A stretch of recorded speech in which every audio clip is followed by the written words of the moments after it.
Good morning, good evening, and good afternoon. Welcome to the Association of Jewish Libraries event. We truly appreciate it. We are very honored to have three amazing scholars today who will present on the 50 years of the Taylor-Schechter Genizah Research Unit at Cambridge. Let me introduce our three presenters.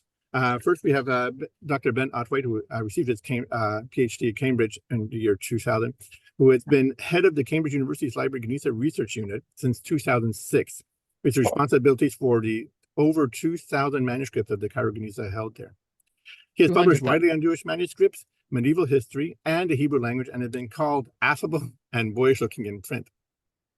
Dr. Rebecca Jefferson, PhD, Cambridge in 2004, is the curator of the Esther and Ray Price Library of Judaica at the University of Florida. She previously worked as a research associate on the Genizah Research Unit's bibliography project between 1998 and 2009. Her published work has focused on the history and provenance of the Cairo Genizah collections. And Dr. Nick Poisgay, who received his PhD from Cambridge also in 2021, is a Leverhulme Early Career Fellow and former Gates Scholar at the Cambridge Faculty of Asian Middle Eastern Studies. He has written numerous articles on medieval Middle Eastern history and an award-winning monograph, Points of Contact, published in 2021. Please feel free to place all your questions and comments in the chat. We will get to them at the end. Now on to Ben. Thank you very, very much. Ben, the floor is yours. Okay, thanks very much. Terrible timing. My wife had just walked in, so 1 second. Sorry, I'm just on there. Yeah. Right. So the way this is going to work is I'm going to begin, and I'm going to talk for about 15 minutes, giving the sort of very general background of how we got here after 50 years, and then after that, Rebecca will follow, and she'll fill in more of the history, and at the end, Nick will close it off with some of the highlights of the collection and his particular interests. So let me just share my screen.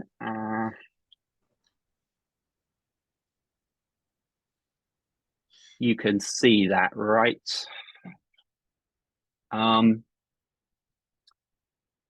So this year we're celebrating 50 years of the Genizah Research Unit. It was never supposed to be 50 years. When Stefan Reif set it up in 1974, he had a 10-year plan. And of course, being Stefan, he managed to complete much of what he wanted to do in the first sort of 7 or 8 years. But somehow a 10-year plan became a kind of 50-year enterprise. And it's still going, sputtering along after half a century.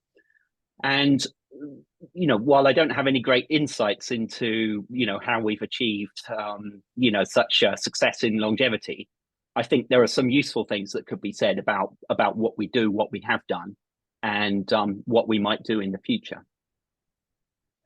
So, obviously, the Genizah collection, that is the reason that we exist, and it's the Taylor-Schechter collection that is the main reason we exist. There are other Genizah collections in Cambridge. Of course, there are other Genizah collections worldwide, but it was the Taylor-Schechter collection, the original manuscripts that Solomon Schechter brought back from Egypt with the financial assistance of his friend Charles Taylor, and which ended up being transported by steamship from Egypt across the Mediterranean, ended up in Liverpool, and then brought down to Cambridge in these kind of boxes and chests, and really, that's where they remained for a very long period of time. So while it was one of the great epoch-making discoveries of its time, its surface, its potential was really only scratched in the earliest days by people like Solomon Schechter and a few others.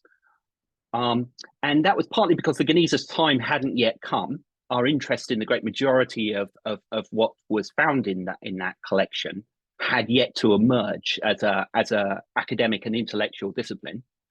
But also Cambridge was not really in itself a natural home for this kind of thing. Solomon Schechter was a bit of an odd fish in Cambridge as a Jewish scholar teaching Jewish subjects in an Anglican university.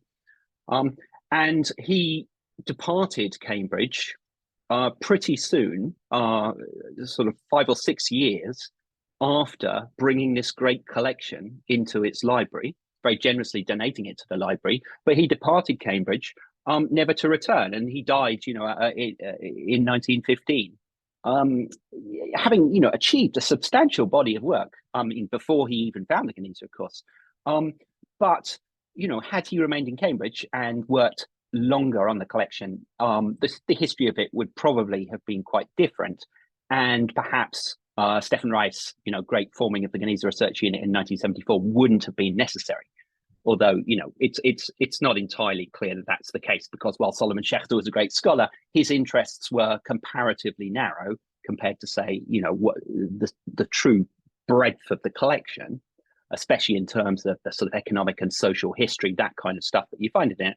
And so it's quite possible that we would have been in a similar position, even had he had much more time working on it. Now, the Genizah, what is it? It's detritus. It's stuff that was thrown away. It was not exactly rubbish, but it was stuff that was not intended for reuse. It's not an archive. And in some cases, the law of Genizah, the laws of Genizah are you specifically you put things away out of sight to stop them being used. And Cambridge seems to have taken this to heart for about 50 or 60 years, because it after it acquired the collection and Solomon Schechter left, it did more or less hide it away and forget about it. Here's a general infographic, explains the story. Went for start, ended up in Cambridge, is now being broadcast to the world on the internet. The earliest work that was done was actually quite impressive. You only need to flick through the pages of the JQR in the early years of the 20th century or the last years of the 19th century, and practically every issue will have an amazing article by Solomon Schechter with quite stupendous discoveries that he's made, that seemingly almost at random, it's pulling things out of boxes and publishing. But of course, he was searching through the Genizah collection, looking for copies of the Book of Ben Sira and various things to do with what he was interested in, and he just couldn't help but find interesting stuff. Now, after he left, Ernest Warman was appointed as a librarian to look after the collection and to catalogue it. And Cambridge, in its kind of usual way, tried to do everything at the cheapest possible end of things. So Ernest Warman was a library assistant. They sent him down the road to study Hebrew and Arabic, which he didn't have, so that he could then actually catalogue this collection of medieval handwritten fragments, many of them in Judeo-Arabic, and he did an amazing job, as we still see today from his catalogue entries that we have, as well as his published articles, which were ahead of their time. Now, Cambridge, on the other hand, it did look after and care for the collection to the degree that it wanted to. So when they moved to a new building in the 1930s, they moved the stuff over on horse and cart into the new building. They didn't throw away the collection, although the opportunity was there. And there was a real possibility at one point, especially during the straitened circumstances of the Second World War, that they would actually get rid of the collection entirely.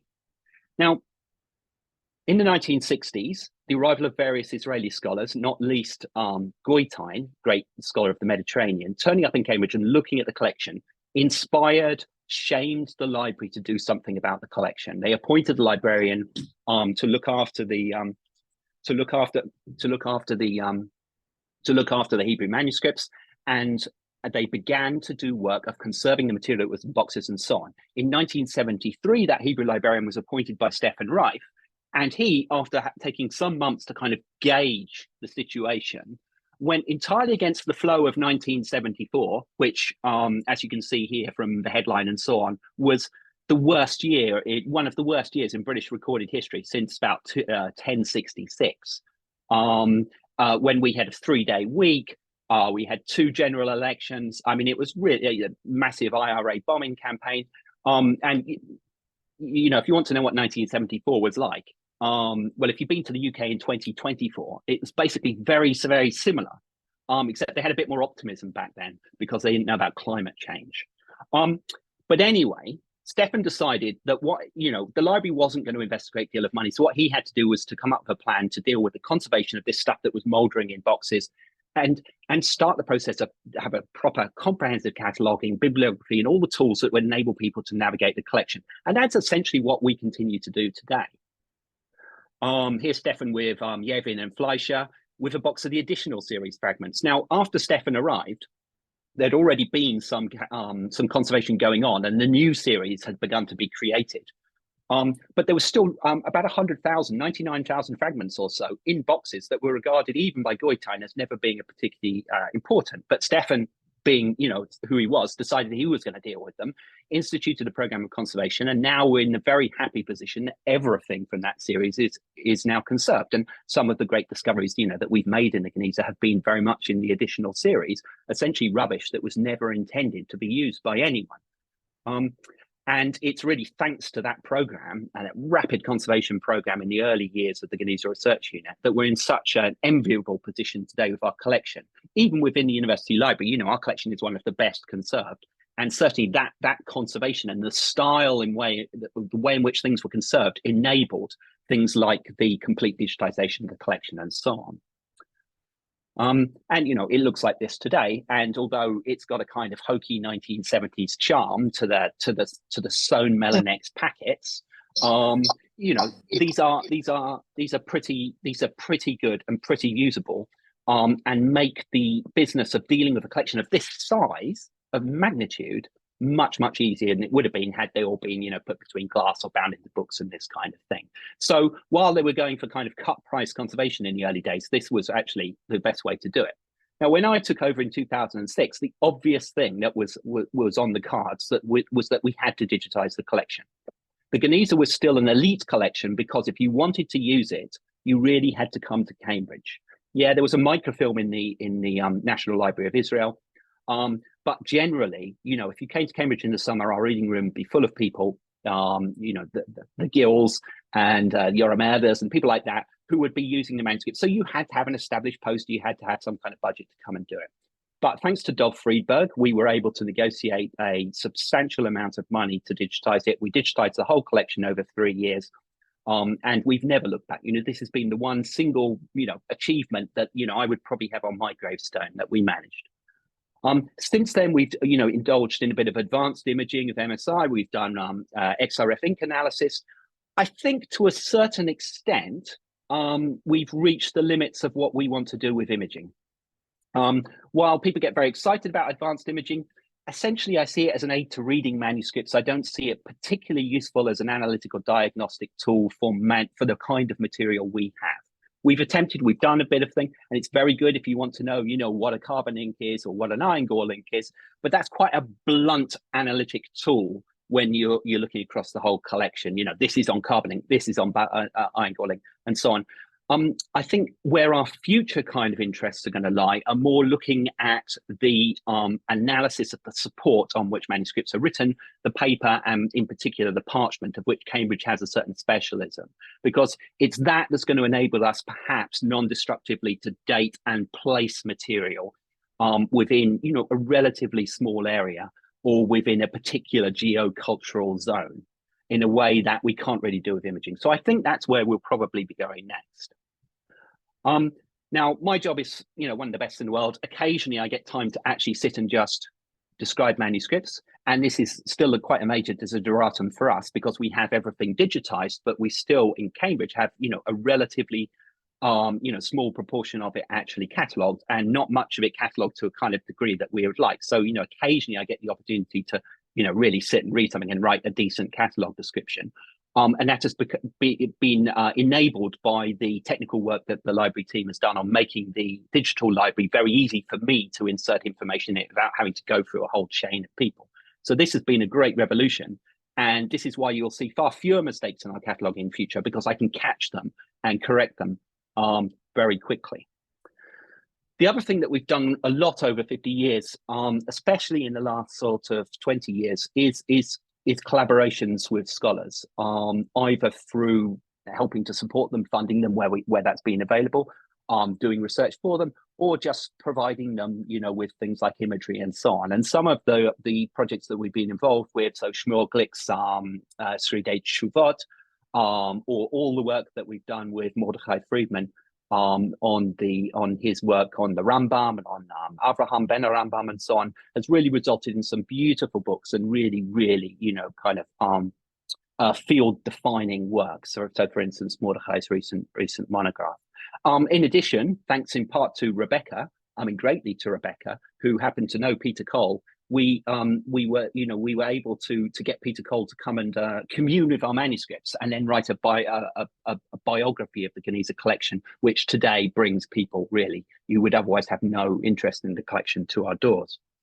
In terms of what I kind of regard as some of our best things, I'm very, very fond of the Fragment of the Month, which we instituted in 2007, really because I'd found 2 autograph responsa of the Rambam, which were too fragmentary for me to publish because I had nothing to say about them, but I wanted to tell people I'd discovered them. So I instituted the Fragment of the Month. And now, what are we, in 2024, however many years later that is, it is still running and still attracting a surprisingly wide audience. Recent highlights have included Judith Bolshevik-Schlanger announcing that she had found the oldest dated medieval Hebrew manuscript, pushing back the date at which we have a dated colophon by about 70 years. Or at the bottom there in May 2023, a lawyer from the Maldives who saw that we had misunderstood slightly a reference to a Maldivian boat in one of the manuscripts and was able to piece together a very nice story about the use of cowrie shells and the connection with the Maldives.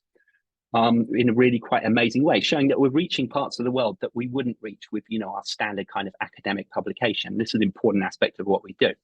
Public engagement, we will continue doing public engagement till we disappear, because it has always been, and I think Stefan's view was exactly the same, that the Dead Sea Scrolls gets far too much press for what it is, and that everyone should know about the Cairo Genizah. Anecdotally, I've heard recently from colleagues that a couple of times the Cairo Genizah has been mentioned in completely unrelated contexts on Radio 4, which is kind of like in the BBC is the sort of thinking person's radio program for people who don't do podcasts. And consequently, I feel that we're kind of, getting the kind of name recognition that the Genizah deserves. So what do we do going forward? Well, to a certain extent, the work has been done. And to a certain extent, Stefan did a lot of the work in the early days. I think I followed up with the digitization, which was absolutely vital. But like painting the fourth bridge or Sisyphus rolling the rock up the hill, conservation of the collection is a never-ending thing. And some of that is actually a result of the rapid conservation that happened in the 1960s and 1970s. So you see there on the right, that is a fragment of parchment where we're having a severe problem with gelatinization. If you see the dark spots on it, that's where the parchment is sticking to the inside of that Melanex. And that means it will rupture if that sheet is flexed. And unfortunately, that seems to be symptomatic of the additional series collection. And having looked at the notes on the conservation, it does seem that that the conservation science in those days was not aware of the necessity to dry things really for weeks and months before putting them in encapsulation, and that maybe has caused some trouble. And we're going to have to do remedial work on that, and that is going to be quite time-consuming and expensive. The other thing I think I probably want to say is because Stefan saw the library as a barrier really to getting work done and felt he had to go out, bring in the money and so on. And he was extremely successful at that. And, we've had our success over the years. This has created a kind of exceptionalism for the Cairo Genizah in the university library where they can look at us and they can think, well, that's fine. They're dealing with that. We don't need to worry about that. And that's caused us a slight problem because it does mean I don't automatically have, access to other services that the library, enjoys, like free conservation and stuff like that, because we're always seen as a kind of separate department that somehow, manages it on its own. And yet we are a library department working on a library collection. So I think we need to try and sort of change that slightly. We're slightly the victims of our success. But on that slight note, I think I'll bring it to a close and ask Rebecca to take over. Wonderful. Thank you so much, Ben. I'll share my screen. Can everybody hear me okay?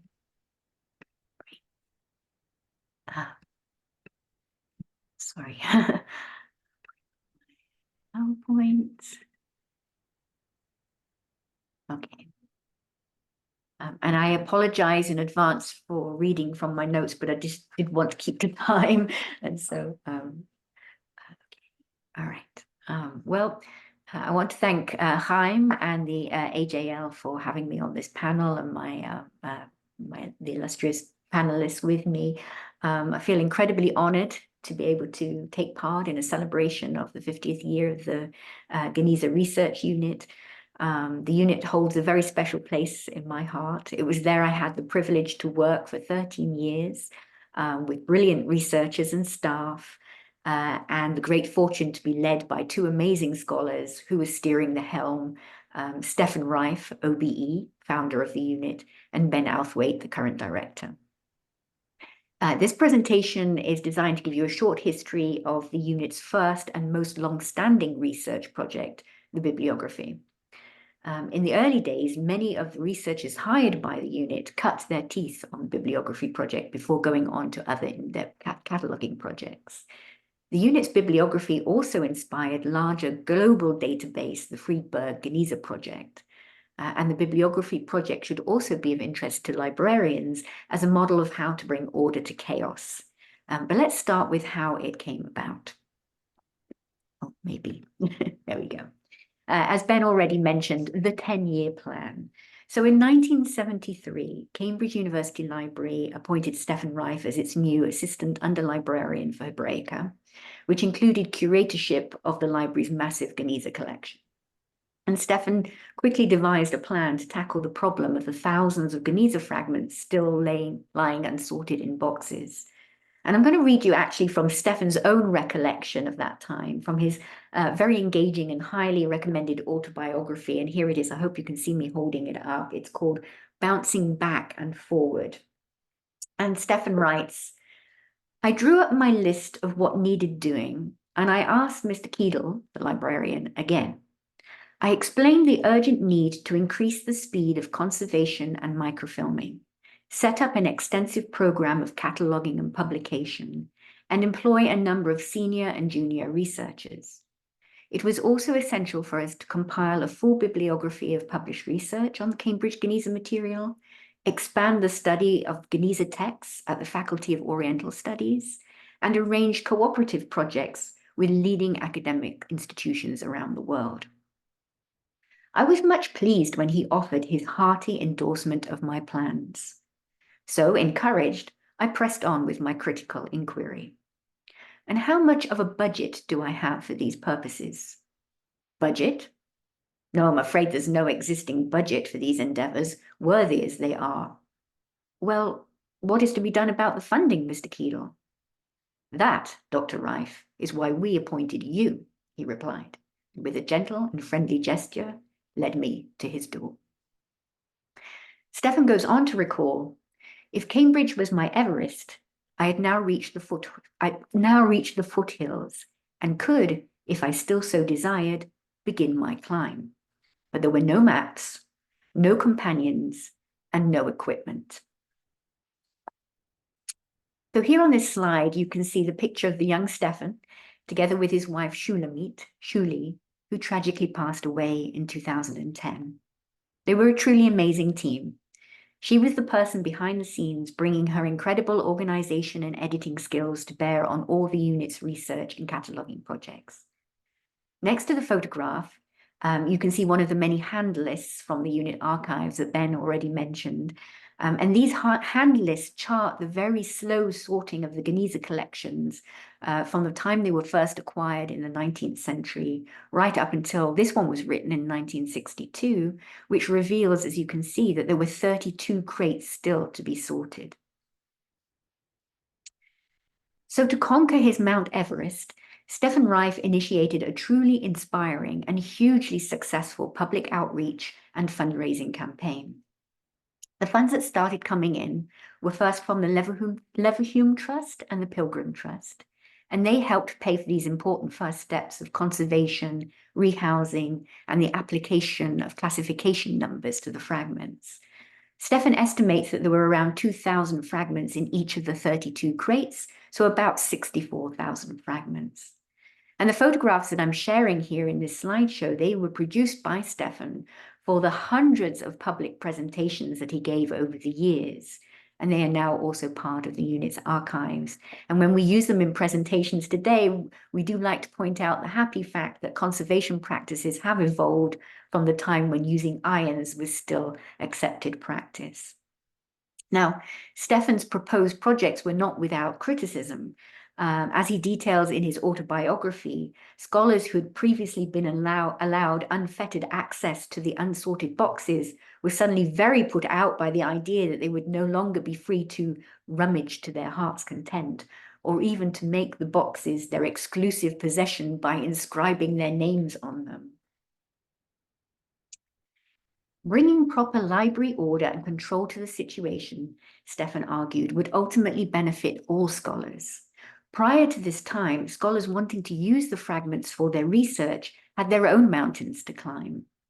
About a third of the collection had been classified, but much of it was still undiscoverable and inaccessible. Stefan's solution to the problem, partly inspired by Shaul Shaked's 1960s tentative bibliography, was to set about creating a bibliography of published research on the collection. This tool would enable scholars to see which fragments other scholars within their field had used, as well as get a sense of where to go to discover new fragments. And you can see on this slide one of those hand lists providing a general subject heading for newly numbered boxes in the Taylor-Schechter's new series, and then below some of the unit's first researchers examining fragments, including Professor Simon Hopkins, who is on the left there, and he was the unit's first bibliographer. I had to put in this photo for fun to show you how times have rapidly changed. The unit was pioneering and taking advantage of all the new tools of technology for its projects, and it is still, as Ben has said, still innovating and finding ways to adapt new methodologies to the management and sharing of content. The bibliography was created and edited on the early computers, and a simple code devised so that the entries could be easily sorted and indexed. And here you can see Shuli working diligently on one of those catalogs. And so this was the product. The first two bibliographies were published in book form by Cambridge University Press. The concept was beautifully simple and enabled for large amounts of data to be contained within a single volume. Bibliographical entries were organized by manuscript call number, author, short title, and page number range. And code letters indicated the type of citation, from a simple mention to a full transcript, translation, and plate. Indexes at the back of the volume enabled researchers to look up the references by author, and a full bibliography at the back enabled them to find the publication itself. Working on the bibliography was never a dull task. There were always challenges associated with ensuring that each citation was recorded was correct. So the bibliographer's task was therefore to find the published research, note down all the citations, check them against the actual manuscript, and note down any misleading or incorrect citations, and then supply the correct information. And here you can see an example of a simple one that I corrected, where the great scholar Yehuda Ratzabi had inadvertently inverted the call numbers and made AR 2743 AR 2734. This was a common mistake, and it was one of the first things we would do when finding an erroneous call number. We would check for inversions, and then we would check around nearby fragments. A more challenging problem was tracking down missing citations. In the early exciting days of Genizah discovery, scholars either failed to note down numbers, although they still do that sometimes, or if there were no numbers, they failed to give some sort of guidance as to how to find the fragments again, perhaps sometimes hoping to keep the discoveries to themselves. One example of this was the British scholar Israel Abrahams, who became Solomon Schechter's successor as reader of rabbinics at Cambridge. Abrahams was an early Genizah aficionado, although he didn't collect fragments himself. He was keen to use them in his research. In fact, he was among the first to publish fragments of the Haggadah, and in this article, Bringing to Light Fragments with Unusual Readings, he described and transcribed 13 unclassified pieces, which he simply numbered as 1 to 13. We managed to trace 2 of them during the second phase of the bibliography project, but most of them remained unidentified until just last year, when Emanuel Friedberg of the Friedberg Genizah Project found 6 of them, and then together with Ezra Schwartz's help, I was able to find another 2. However, 2 of them still elude us today. I've written an article about Abrahams, how he acquired the fragments, and this whole work to trace them for the Genizah Unit's 50th year Festschrift, which will be published by Brill later this year. So I hope you'll go out and get a copy of that. There's lots of great work in there. And finally, you can see here the various iterations of the bibliography project. The first two, as I mentioned, resulted in print publications, and the following phases were compiled as databases. The data entries have all been added to the more expansive Friedberg Genizah project, which covers Genizah collections all around the world.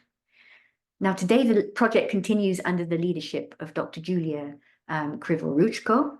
She's now the longest-serving bibliographer at over 14 years. It continues to be a vital tool for Genizah research, and it's no doubt one of the major factors that contributed towards the Association of Jewish Libraries recognizing the Taylor-Schechter Genizah Research Unit as deserving of a Special Body of Work Award in 2007. And so now we've looked at the past, I'm going to hand you over to Dr. Posgay, who's going to take you into the exciting future.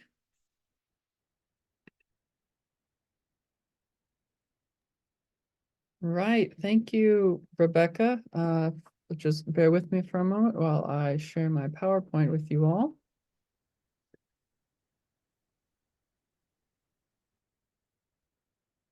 Does that look good, Chaim? That looks very good, Nick. Thank you. All right. Great. Well, thank you very much. As I said, Rebecca, this is a couple tough acts to follow, I must say. And I was asked to be on this panel partly to talk about recent discoveries in the Cairo Genizah or the Genizah collections in Cambridge. And then I was told I have 15 minutes. So I had to pick one thing that I've been working on recently, and that is turning some focus for the first time in many years to the printed material in the Cairo Genizah. It's really only been in the last 2 or 3 years that I've started working on printed fragments. And the question that I get most often, of course, is what do you mean there are printed books in the Genizah? I thought it was a collection of medieval manuscripts, mainly from the 11th, 12th, 13th centuries. It turns out there's actually a lot of printed books, or at least fragments of printed books. There's about 12,000 class marks of printed material in all the Genizah collections around the world, and somewhere between 10 and 11,000 in the Cambridge University Library. And there used to be a lot more than that, but Solomon Schechter threw them away in Egypt. And we know that because in his article about collecting all the Genizah manuscripts from the Ben Ezra Synagogue, he talks about how he spent most of his time getting rid of things that were not of respectable age. And he singles out the printed fragments for this. Oxford is also not innocent in this. So Schechter's rival in Oxford was Adolf Neubauer, and he was given an opportunity to purchase a lot of the printed fragments that Schechter left behind. It was going to cost him $50, and he said that that was too much. $50 in today's money. Back then it was like 45 cents or, however that works. So he said that was too much money, and they just left them, and we don't know what happened. But this attitude hasn't really changed in the last 125 years because we've all been medievalists in Genizah studies, and leading Genizah experts have described the printed material to me as largely ignorable. And I won't name any names, but this is in a publication, so I got that past an editor, and maybe one of those experts is in the chat today. So today, I'm going to talk about the history of printing, or the existence of printed material in the Genizah collections very, very quickly. The quick and dirty version. There are 4 phases that I've identified in printed fragments in the Genizah. The first one is block printing. The second one is actually with the introduction of the printing press, the Iberian incunabula. The third is what most people would associate with the golden age of Hebrew printing in Europe, when Venice was the center of the printing world. But really, for the people of the Jewish community in Cairo, it was a game of Venetian printers versus Ottoman printers. And finally, a period that I've referred to as a period of decentralization, when printing starts to come from all over the Mediterranean, not just the big Ottoman metropoles and Venice, yet they all end up in Cairo. So the first is block printing, and block printing, of course, is the carving of bits of wood into different shapes to stamp ink onto a page. This technology comes from China and Central Asia, spread into the Middle East in maybe the 8th century, and reaches Egypt by the 10th century. And in the Genizah collection, we have several of these, but they're mainly in Arabic, which is a bit surprising. It seems that Arabic block printing was very common for amulets, like this one here, which has blessings for the Prophet Muhammad, as well as the names of God in Arabic, so the 99 names of God in this matrix here. And there's way more of these than there are Hebrew amulets in block printed Hebrew amulets in the Genizah collections. But there is one amulet that we know of in the UL collection, which is right here. This is a really large fragment. It's probably meant to be hung up on a wall. It's a blessing that says, "Blessed are you going in, blessed are you coming out," in Hebrew. And scholars of block printing have suggested that this might be late Mamluk period, maybe 14th century. We don't really know a lot about it. That's a plausible date, but it's also on the tail end of when block printing was really popular in Egypt. And this may come from Europe, it may come from Egypt. Again, we don't know. There is another block printed Hebrew thing that I recently identified, which is a broadsheet of biblical scenes with Hebrew captions. So it suggests that this would be printed by a Jewish printer. And yet, all of the artistic motifs are Christian. People are wearing European dress. They have crowns like European rulers, coats of arms like European knights and kings and things. So it seems to me that this is most likely from Northern Europe, sometime in the second half of the 15th century, right around the time the printing press started to take off. And yet these books, or at least this page, made it to Cairo at some point after that. But then we get into the real meat of the printing press era in Europe with the Iberian incunabula. So within a few decades of Gutenberg, Egyptian Jews were able to get printed Hebrew books from Spain and Portugal. And the earliest printed ones that I found are the printed fragments of Talmud tractates by Solomon ibn Alcabetz. He printed in Guadalajara in Spain around 1480 to 1482. And we have lots of small fragments of these tractates. We have things that are also more intact. For example, this is a page from a Nachmanides commentary printed by Eliezer Toledano in Lisbon, 1489. And if you look closely on the left side there, there's actually a handprint from ink. Someone spilled ink and grabbed this page. And I like to think it was Eliezer Toledano himself, but it could have been an assistant or a reader or someone. In any case, I shared this on social media, and Michelle Margolis and David Salas helped me identify the imprint. So if they're in the chat today, thank you. And another of these incunabula, this is by Eliezer ben Abraham el-Antansi. So it's a Pentateuch that was printed partly on paper, but like this folio here, partly on parchment, which is pretty odd. And some of these early printers actually mixed paper and parchment and alternated between different leaves in their imprints. Now, the third phase that I've identified, it corresponds to the so-called golden age of Hebrew printing in Venice and Italy. But for the Jews of Cairo, it meant getting books from Christian printers in Italy or from Jewish printers in the Ottoman Empire. So first, the most famous, of course, is Daniel Bomberg, the preeminent Christian printer of Hebrew books in the 16th century. So he worked out of Venice. He was from Antwerp. And this book is one of the ones in the Genizah collection. It's called The Binding of Isaac. It's a pun on the author's name, actually. His name is Isaac Armala, and he's writing a commentary about Genesis. But we have these big, grand Bomberg commentaries and things, and also fragments of his Talmud and Mishnah imprints, which it was the first Talmud ever printed in its entirety in the world. And fragments of it made it to Cairo. So the Jews of Egypt were able to read these books as well. Competing with Bomberg, of course, were the Jewish printers in the Ottoman Empire, specifically the Sonsino family, who started out printing in Italy, then were persecuted, driven out of Italy, first went to Salonika and then Constantinople. And Gershom Sonsino, the founder of the printing empire there, printed in the 1520s and 30s. And his press continued under his family until about 1550. This fragment that I have on the screen was printed in 1547. It's a Sonsino polyglot Bible. So the center is the Hebrew text of the Bible. At the top is the Judeo-Arabic translation of the Hebrew. This is the first book ever printed with Judeo-Arabic text. The right column would have been Targum Onkelos. The bottom is Rashi's commentary, and on the left column is Judeo-Persian, which I believe is also the first book ever printed with Judeo-Persian.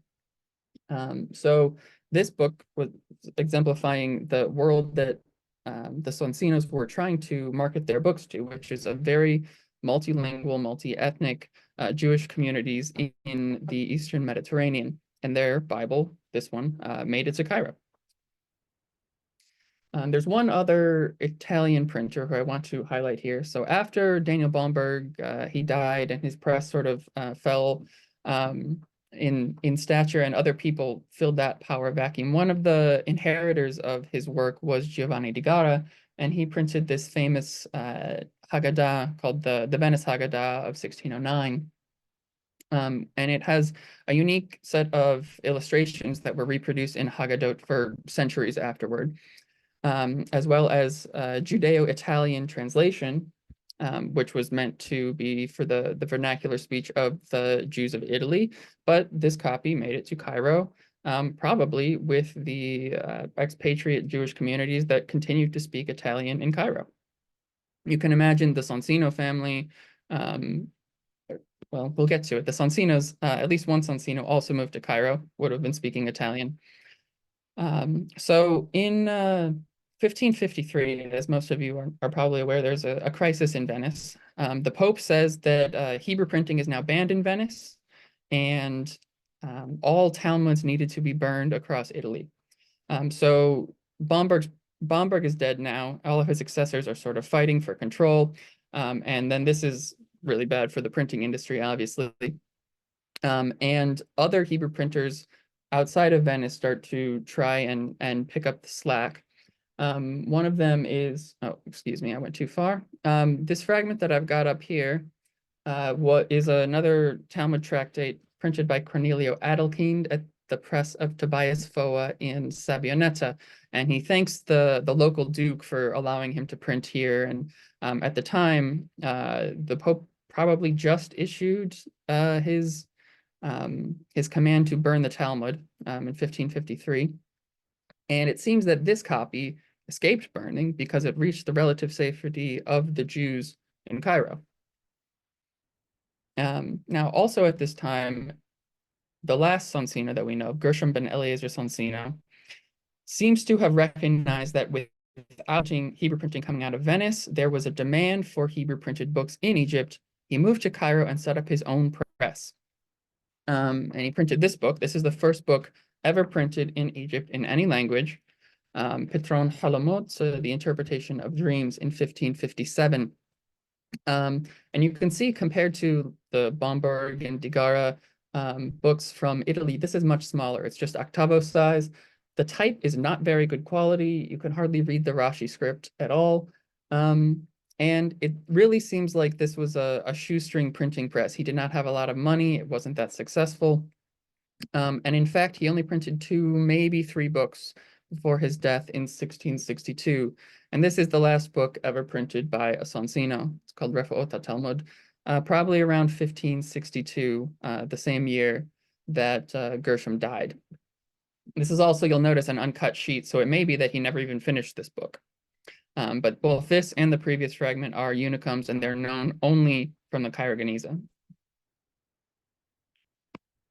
So then finally, we have what I call the fourth phase, the decentralization, and you start to get imprints in the Cairo Genizah that come from presses that aren't the big cities like Constantinople and Venice and Salonika. You see the first imprints from Jerusalem from a guy called Abraham Rotenberg. It's the earliest one that I found. He had established a printing press with his son-in-law called the Salomon Printing Press. But then he went off and did his own thing, the Rotenberg Printing Press. There's also imprints from Izmir and Salonika at this time, especially Ladino imprints. This is also the time when we start to find a lot of books from Vienna, specifically the printing press of Joseph Schlesinger, who was a major printer of Hebrew liturgical materials in the mid to late 19th century. And these necessarily made it to Cairo before 1897.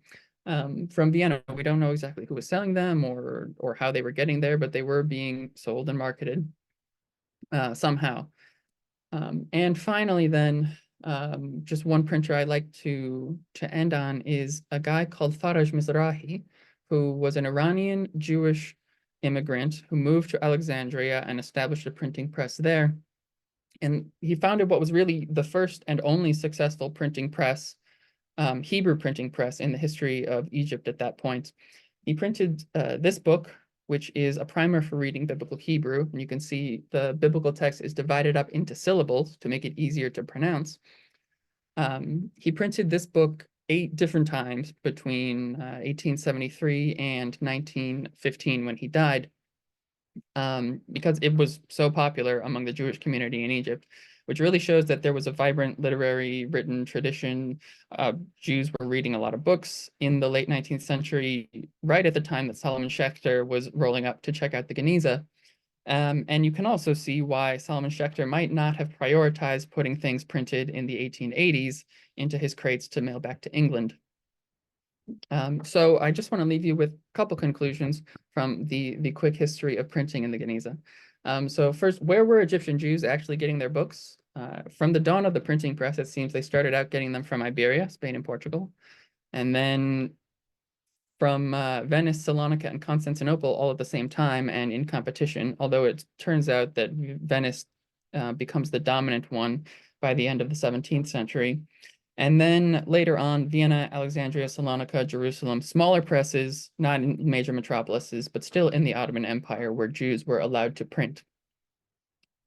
And then take away, more people, librarians perhaps, should take a look at printed Genizah fragments, because I'm kind of tired of doing it myself. And Ben keeps making fun of me because I keep requesting these folders that are dusty because no one's touched them in a few decades. So I could use a little bit of help.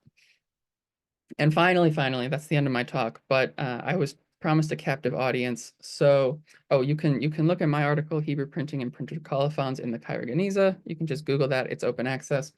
But we have another announcement in celebration of the 50th anniversary of the Genizah Research Unit. This is our way of celebrating 50 years now, is a new coffee table book written by myself and my colleague Melanie Schmeer-Lee. And you can pre-order it now at the link at the top of the screen. But it's 340 pages with more than 320 images from the Cambridge Genizah collections. And we are very delighted to say that it is reasonably priced. I just learned that Oxford has a similar book coming out, but ours is cheaper and longer. That's not important. I'd like to give you a couple sneak peeks inside the book since you came to the talk. This is a spread from our chapter specifically about printing. And as soon as this is published, it will be probably the third article on printing in the Genizah. This on the left is the first illustrated printed Haggadah with woodcuts from Naples.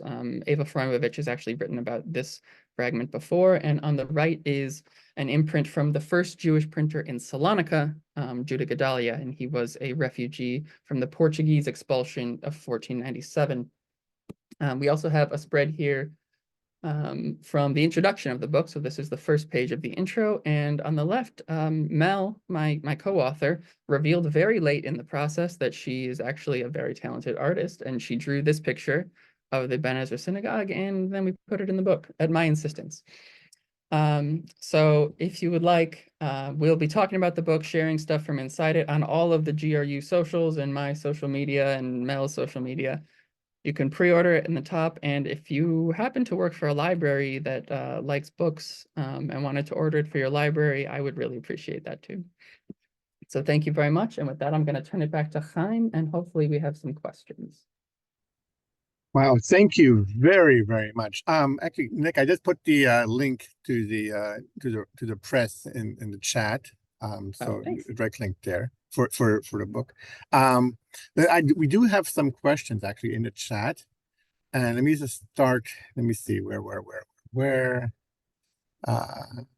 Let's see. Hold on a second. One is okay. This was how do you classify a fragment that is just the middle or bottom of a page? This was from Best Dwoskin. That's the first question. So that's in terms of this, I guess, in classifying or the shelf mark or something. How would be that done? How is that done? It's probably a question that's too advanced for us, because the fragmentary nature of the Genizah is that we tend not to get too drawn into classifying exactly, the physical nature of it. Our first printed catalogs went into great sort of quite lengthy descriptions of mutilated, torn, this, that, the other, and we've kind of done away with that because every single there's not an intact Genizah fragment. At the moment, we're not doing a great deal of work of piecing them together in the cataloging.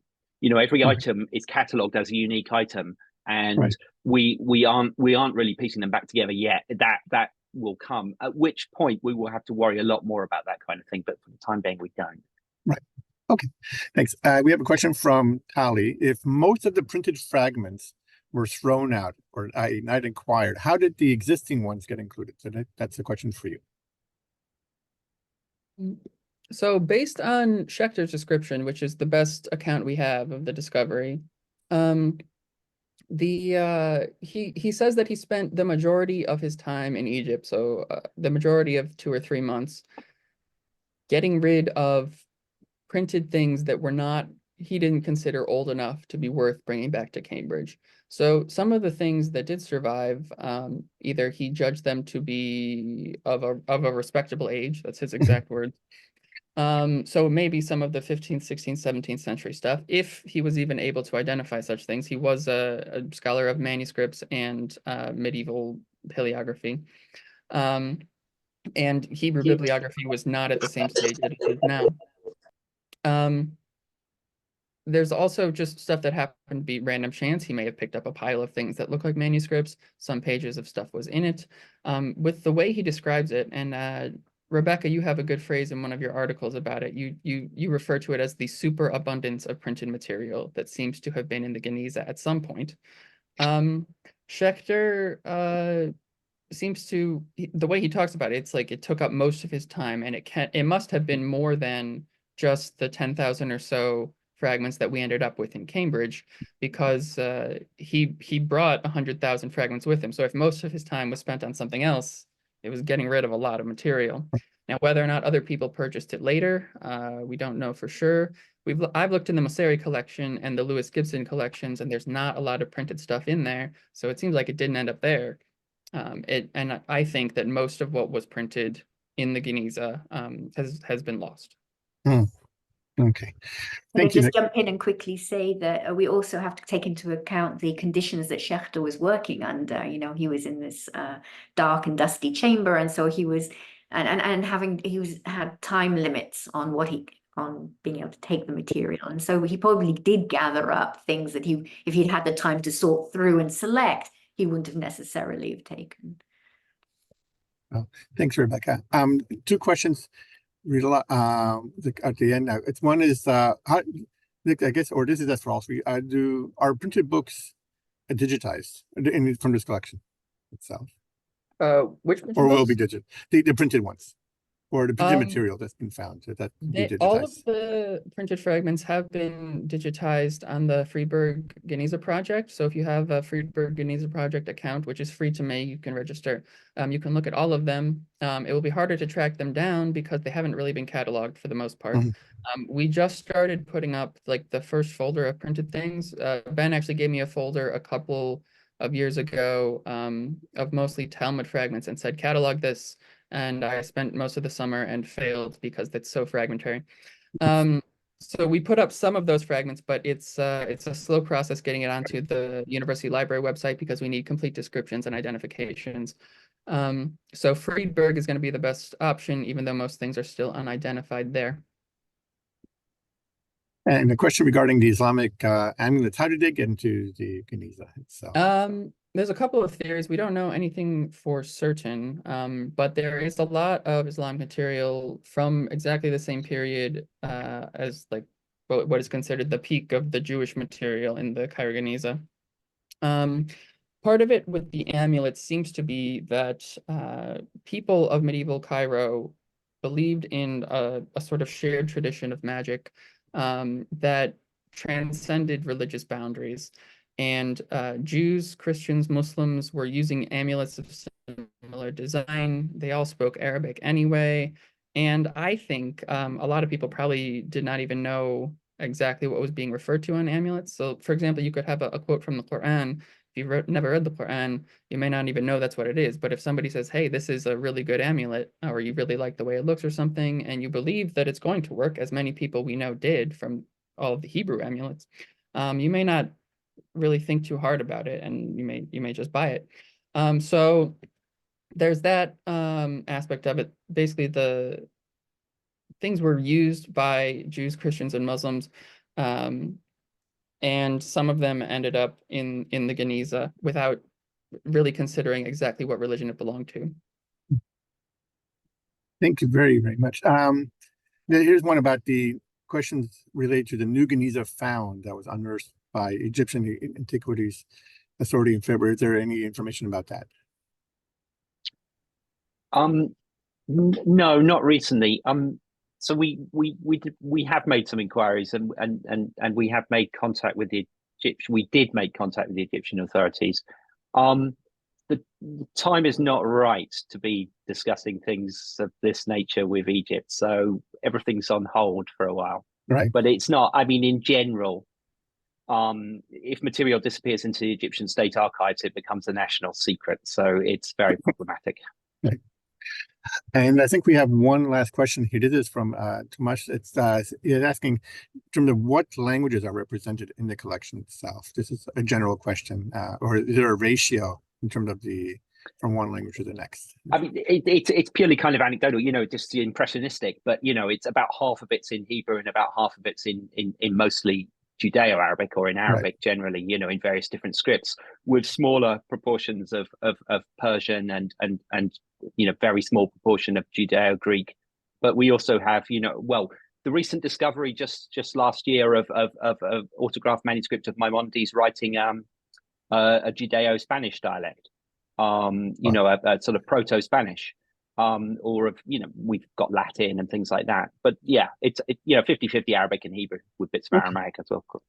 Right. And Latino and Yiddish as well. Oh yeah, and Yiddish, of course. Yeah. And Yiddish.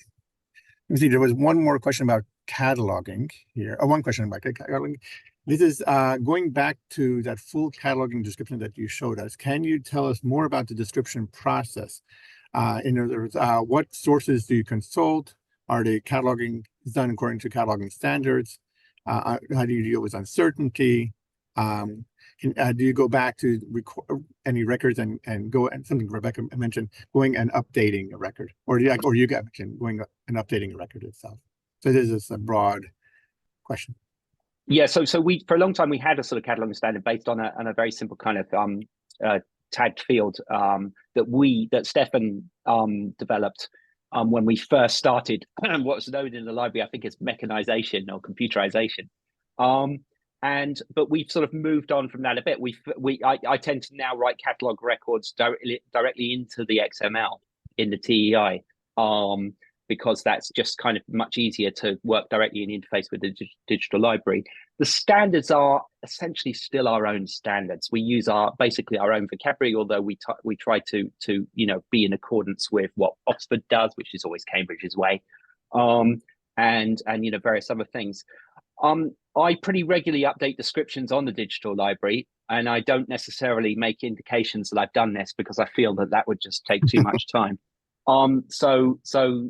Yeah, we do not have a completely rigorous practice in terms of sources. For much of the Genizah, there are no published.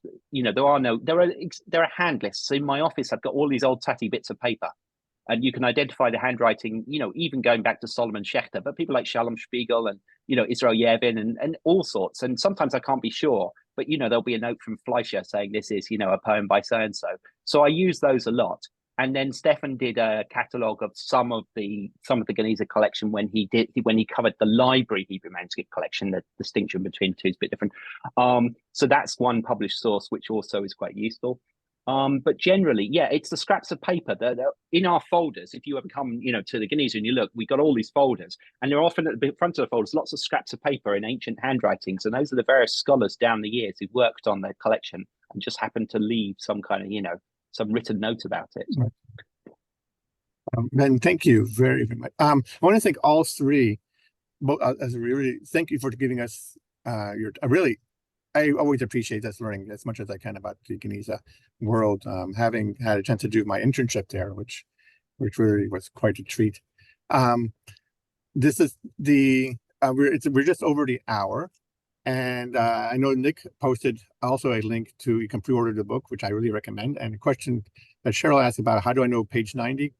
So that page 90 refers back to the book that the Genizah fragment that I really enjoy is on that book. I have put a screenshot of page 90 in the chat if you're interested. Oh, page 90. Thank you. So I'm going to wish everybody a wonderful day or evening or afternoon, whatever part of the universe you're in. And just thank you very, very much. Thank you, Chaim. You're Thanks, very Chaim. welcome. Thank you very much for the opportunity. Thank you. Our pleasure.